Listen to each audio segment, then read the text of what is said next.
De médico e louco, todo mundo tem um pouco. Só que no caso do baiano Juliano Moreira, a história era mais séria. Juliano foi um dos raros pesquisadores negros de seu tempo e, por meio de seus estudos, combateu o racismo científico que se popularizava. No começo do século XX, foi um dos mentores da psiquiatria moderna no Brasil e era tido como louco por tratar os doentes mentais como gente.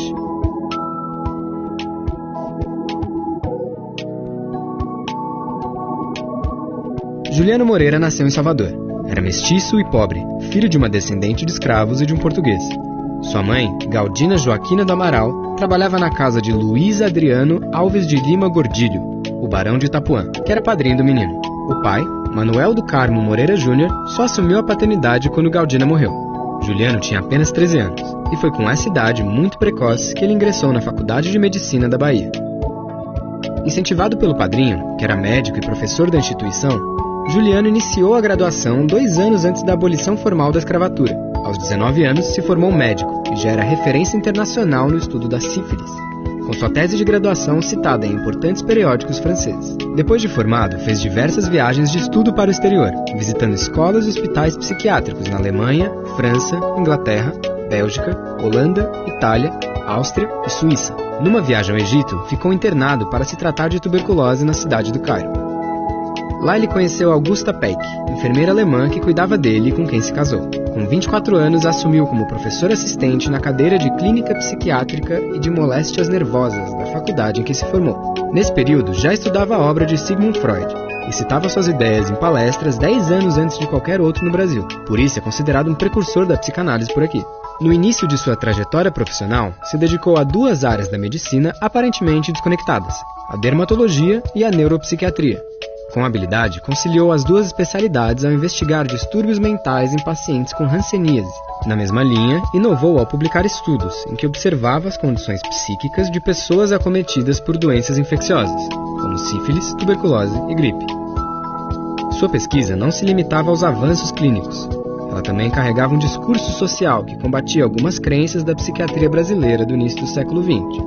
Juliano se opôs ao racismo científico defendido por muitos de seus pares, incluindo outro professor da Faculdade de Medicina da Bahia, do qual tinha sido aluno, o legista Raimundo Nina Rodrigues.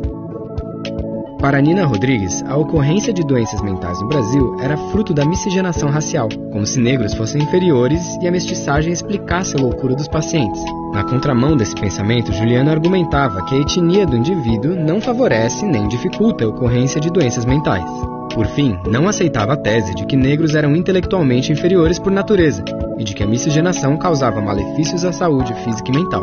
Suas publicações e sua conduta profissional davam prova disso. Em 1903, foi convidado a assumir a direção do Hospício Nacional do Rio de Janeiro. Inovou na gestão manicomial, retirando grades das janelas, abolindo o uso de camisas de força, separando adultos de crianças, implementando mudanças visando a melhoria das instalações e um atendimento humanizado aos pacientes. Ao longo de quase 30 anos à frente do Hospício Nacional, foi tutor de dezenas de médicos que informalmente fizeram parte de uma escola psiquiátrica brasileira forjada por ele. Alguns desses jovens colegas de Juliano se tornaram expoentes em outras especialidades médicas. São os casos de Antônio Austregésilo, Miguel Pereira e Afrânio Peixoto. Sua facilidade para trabalhar em equipe também se manifestou na fundação de periódicos, como os Arquivos Brasileiros de Psiquiatria, Neurologia e Ciências Afins, e os Arquivos Brasileiros de Medicina, assim como na participação em inúmeras associações médicas no Brasil e no exterior. Juliano foi um dos fundadores da Sociedade Brasileira de Psiquiatria, Neurologia e Medicina Legal, e presidiu a Academia Brasileira de Ciências. Quando ainda era vice-presidente da academia, recebeu Albert Einstein em visita ao Brasil em 1925, e levou o físico para conhecer as instalações do Hospício Nacional. Em 1928, fez uma turnê de 4 meses no Japão, dando palestras em várias universidades. Foi nomeado membro honorário da Sociedade Japonesa de Neurologia e da Sociedade Japonesa de Psiquiatria, além de ser condecorado pelo imperador Hirohito com a Ordem do Tesouro Sagrado. Em 1930, Juliano foi afastado da direção do Hospício Nacional. Morreu em Petrópolis 3 anos depois, aos 61, vítima de tuberculose, o mal do século em que nasceu. No obituário publicado por um periódico alemão, Juliano foi lembrado pelo impacto de seus estudos e práticas sobre a neurologia, a sífilis, a paranoia, a psicologia da tuberculose, a psicose da hanseníase, as doenças nervosas das regiões tropicais, o tratamento dos epiléticos, a psiquiatria e por aí vai.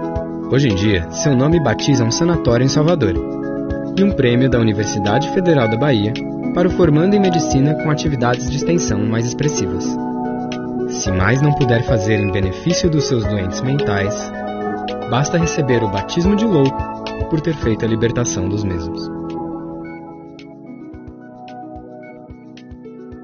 Se você gostou do vídeo, dê um like e inscreva-se em nosso canal.